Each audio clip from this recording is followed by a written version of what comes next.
Écoute, c'est un autre monde. Alors, viens me voir. Allez, on va faire un tout petit intermède. Parce que, alors, on n'a pas d'élu rennais, je crois. Non. Alors, on a Yvette Jagy, qui a été maire de Lausanne, présidente de la fondation Pro Helvetia, qui est une grande politique suisse, qui a donc énormément travaillé justement sur tous les problèmes qui existent en Suisse. Vous voyez, cette consultation par votation.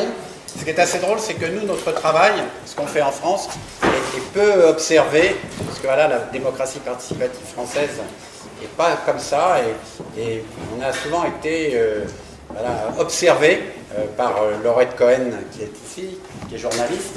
Et donc, moi, j'ai rencontré Yvette grâce à Laurette, et comme hier, Yvette a posé cette question par rapport à tous ces outils qui nous contrôlent tout le temps. Voilà. Elle a posé la question de fond, et le vote dans tout ça, et le vote électronique. Et ce matin, donc, au petit déjeuner, on en a parlé, et moi je voulais qu'elle intervienne justement comme élue, puisqu'elle a dû participer à des commissions pour légiférer pour l'utilisation de certaines choses. Et c'est vrai que les temps ne sont pas les mêmes. Le temps de la discussion des nouveaux textes s'adaptant aux nouvelles technologies, et quand le temps de cette discussion, on va dire démocratique, parce qu'elle est quand même une discussion collective, elle est en décalage avec, avec la technique. Quoi. Alors, donne-nous un avis sur ça. Là. Oui. D'abord, c'est pas un test, hein, mais qui c'est qui était là hier, après-midi? Ah, la majorité, c'est bien. Alors, on peut tous parler de la même chose. J'aimerais quand même d'abord enchaîner sur ce qui vient de nous être présenté, et le contraste avec la langue de bois, etc. Hein? Ici, on est je dis pas anti, je dis non institutionnel. Les élus, par définition, ils sont institutionnels. C'est-à-dire qu'il y a la notion de temps, qui est une notion super importante en politique, la notion de rythme aussi, ça veut dire à quelle vitesse le temps se déroule. Elle est tout à fait différente. Dans une assemblée d'élus, et dans une institution générale, il y a une chose qui compte, c'est la pérennité. Il faut que l'institution soit pérenne, c'est-à-dire qu'il faut que la République dure. Il faut que le fonctionnement d'une collectivité ne soit pas haché, ne soit pas interrompu. Il faut qu'il y ait une continuité dans le cas. Et par conséquent, toutes les discussions doivent avoir un suivi et doivent être, d'une manière ou d'une autre, mémorisées. C'est-à-dire qu'il y a une différence essentielle entre aujourd'hui, on apprend des masses de choses, et on entre, puis ça filtre, et il reste une partie. Je ne veux pas la quantifier, mais c'est certainement mineur. Mais c'est frappant, parce qu'on découvre des choses et elles sont mémorisées. Mais dans une assemblée, c'est plein de discussions ennuyeuses, mais il faut qu'elles soient mémorisées quand même. C'est-à-dire qu'il y a un impératif dans les institutions qui est une connotation de la pérennité, c'est les procès-verbaux. On doit tenir des procès-verbaux. On doit savoir ce qui s'est dit au mot près. Et puis, il y a des archives. Après, 300 ans plus tard, on peut retrouver les discussions. Alors, évidemment, vous parliez des micros. C'est clair, il faut un micro. Derrière chaque micro, il y a un enregistreur. Et puis, l'enregistreur, après, il y a quelqu'un qui fait l'interprétation, ou pas. Enfin, je veux dire, maintenant, ça se fait heureusement assez automatiquement. Mais les kilos de données, enfin, qui se réunissent ainsi et qui doivent être d'une manière ou d'une autre ensuite exploitables, c'est une contrainte incroyable. Alors, en Suisse, on a un système assez compliqué qui est basé sur, disons, une démocratie plus directe qu'ici en France, et surtout beaucoup plus décentralisée. Il y a 3 niveaux de démocratie complète, c'est-à-dire avec les 3 pouvoirs, exécutif, législatif ou réglementaire, et judiciaire. Le parti le plus important, c'est les cantons, c'est-à-dire les États fédérés qui composent la Confédération, laquelle est un État fédéral ou fédératif plutôt, et puis, mais qui a un pouvoir subsidiaire, et puis les communes qui ont elles aussi leur assemblée de communes, leur municipalité, c'est-à-dire leur gouvernement communal. À ces 3 niveaux, il y a des responsabilités importantes, il y a toute la paperasserie, toutes les discussions, tous les procès-verbaux, tout le formalisme qui fait que la démocratie est freinée, mais elle est aussi accélérée en Suisse par le fait qu'il y a toujours, ou accélérée, ou en tout cas, elle a un fonctionnement intéressant, parce qu'on peut toujours, par derrière, le peuple peut toujours, par devant, lancer des initiatives sur lesquelles on vote après, ou par derrière, lancer un référendum et disant au Parlement correspondant, vous avez voté une loi, mais pas... Il faudrait quand même que le peuple se prononce là-dessus. Alors on fait un référendum, on rassemble des signatures et puis on vote là-dessus. Alors c'est intéressant parce qu'il y a comme ça des arythmies incroyables qui font que la Suisse est certes un pays d'horloger, c'est-à-dire un pays où la précision compte, mais pas la durée. Alors on est très précis, mais ça peut s'éterniser. Et ça signifie que pour tous les domaines de législation où la technologie joue un rôle, ça veut dire où l'avance, le progrès, ou en tout cas les modifications technologiques jouent un rôle, eh bien le législateur est toujours en arrière. Il perd du terrain au fur et à mesure de ces développements. Plus les développements sont rapides, plus le législateur qui travaille à son rythme, au niveau fédéral par exemple, on a 2 chambres. La Chambre des députés s'appelle le Conseil national, le Sénat s'appelle le Conseil des États, et ces 2 chambres doivent s'entendre, mais à la virgule près sur un texte, pour que ce texte puisse être voté par les deux, et puisse, le cas échéant, entrer en vigueur pour autant qu'il n'y ait pas un référendum. Alors, évidemment, c'est une histoire de gendarmes et de voleurs. C'est une histoire de marioles, de malins, et de gros pieds par derrière.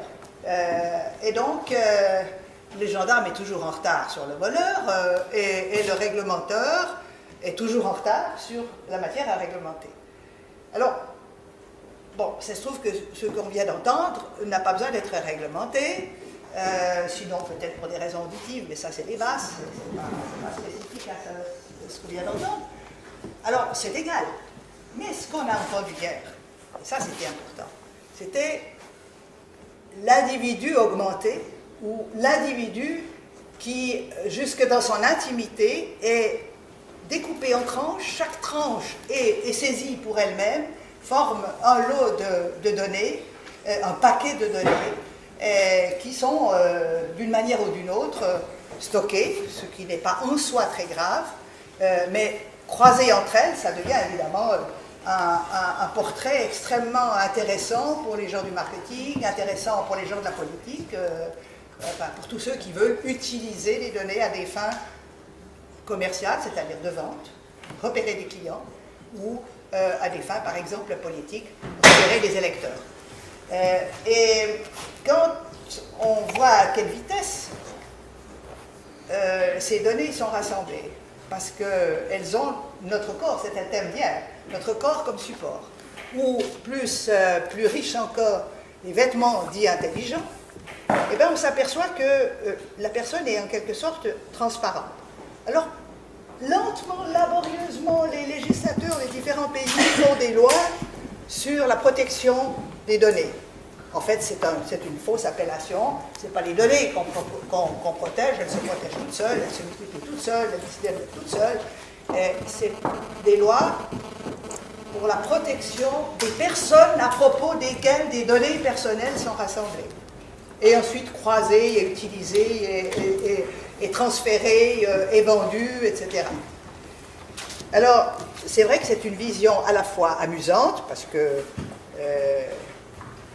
le paradoxe veut que la plupart de ces données soient livrées gratuitement et naïvement par ceux contre lesquels elles seront ensuite utilisées. Et puis, ça a un autre côté amusant, c'est que le législateur tombe des nues quand on lui raconte comment les choses se passent. Hein. Elle fait des rapports, 300 pages, pour savoir comment tout d'un coup l'individu est connecté et rendu en quelque sorte transparent. Et puis alors il se met au boulot pour faire une loi, et puis elle est automatiquement programmée en retard. Et comme elle arrive tardivement, elle est encore plus, elle accumule du retard au cours du moment, au cours des années ou des mois, en tout cas, pendant lesquels elle est traitée. Alors, le seul espoir qui reste, parce qu'au fond, on donne ces données de manière naïve, en remplissant sur Internet, sur Facebook ou autres, toutes sortes de questionnaires, d'identification, de login qu'on croise et tout ça. Et toute cette transparence est en fait consentie et ensuite utilisée contre ceux qui l'ont consenti, celles et ceux qui l'ont consenti.